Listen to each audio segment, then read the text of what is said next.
Lalu badan Vanessa pun dipijat, mulai dari belakang, telinga, kaki depan, badan, kaki belakang, sampai ke buntutnya.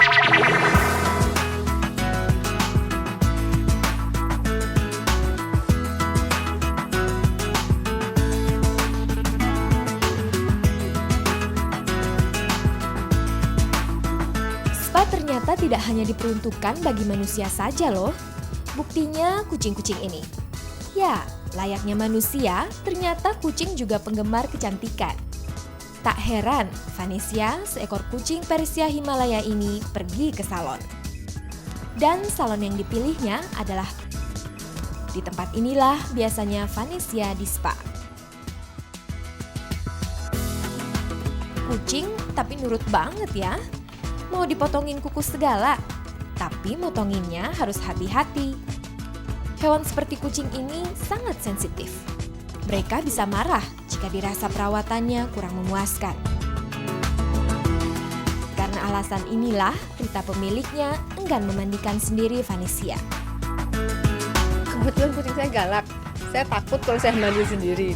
Jadi saya pikir saya lebih baik kasih ke yang ahlinya, yang ngerti. Dan saya juga takut kalau saya mandikan takut nggak bersih.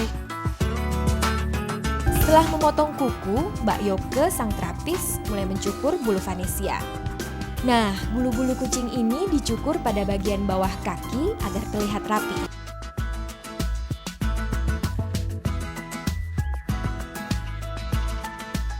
Setelah dibaluri dengan cairan pembersih kapas, lalu dimasukkan ke dalam telinga kucing. Ini untuk mengangkat kotoran-kotoran yang ada di dalam telinga. Wah, asik juga ya jadi kucing. Tapi ngomong-ngomong, gimana sih awalnya Mbak Yoke bisa telaten begini?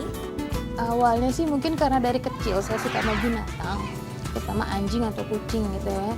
Otomatis kalau seandainya kita punya anjing, kita harus punya tanggung jawab.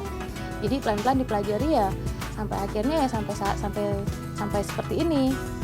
Setelah telinga bersih, terapis biasanya mengambil bulu-bulu rontok yang ada di badan dan di buntut Vanessa. Ini dilakukan untuk memudahkan pada saat proses pengeringan. Sebelum tubuh Vanessa diguyur air, tutup rapat-rapat telinganya dengan kapas.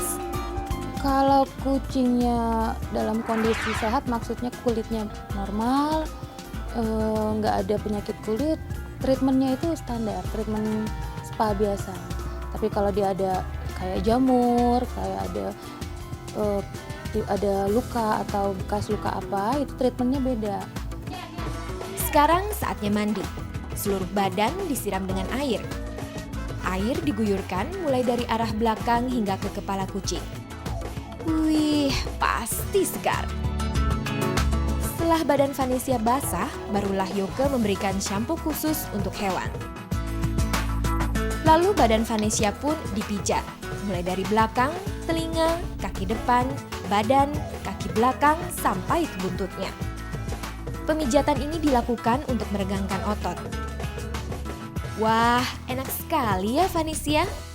Selain melemaskan otot-otot tegangnya hewan, itu juga membantu ngeluarin kotoran yang ada di kulit hewan tersebut.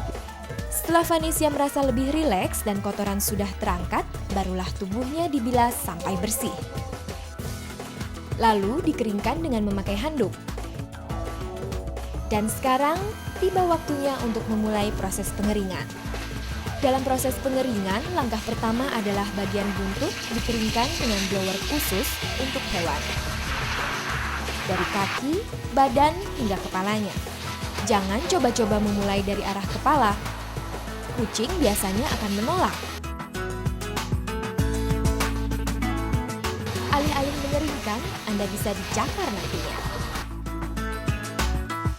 Sukanya itu sih kita bisa interaksi langsung dengan hewannya. Kalau dukanya ya kadang kalau ada hewan yang nggak kenal baru pertama kali mandi ya kita digigit. Kalau kucing kita dicakar. Setelah proses pengeringan usai, saatnya menyisir bulunya dengan slicker brush atau sisir hewan. Ini dilakukan untuk kembali mengangkat bulu-bulu rontok yang tertinggal. Setelah itu diberi bedak khusus hewan. Kemudian disemprot sebentar agar sisa-sisa bedak keluar dan tidak menempel pada kulit. Lalu telinganya diberi ear powder untuk mencegah masuk dan berkembangnya kutu di dalam telinga. Nah, setelah proses ini selesai, barulah Vanessa diberi minyak wangi. Saya senang di sini wangi dan kucing saya tuh bersih gitu loh kalau ke sini. Saya suka periksa telinganya kalau udah pulang itu bersih, dan yang utamanya saya senang karena dia wangi dan bulunya tuh mekar. Sekarang Vanessa sudah cantik dan wangi. Mau tahu berapa harga untuk mempercantik Vanessa ini? Nggak mahal kok, hanya berkisar antara 50 sampai 200 ribu rupiah saja. Gimana? Anda berminat?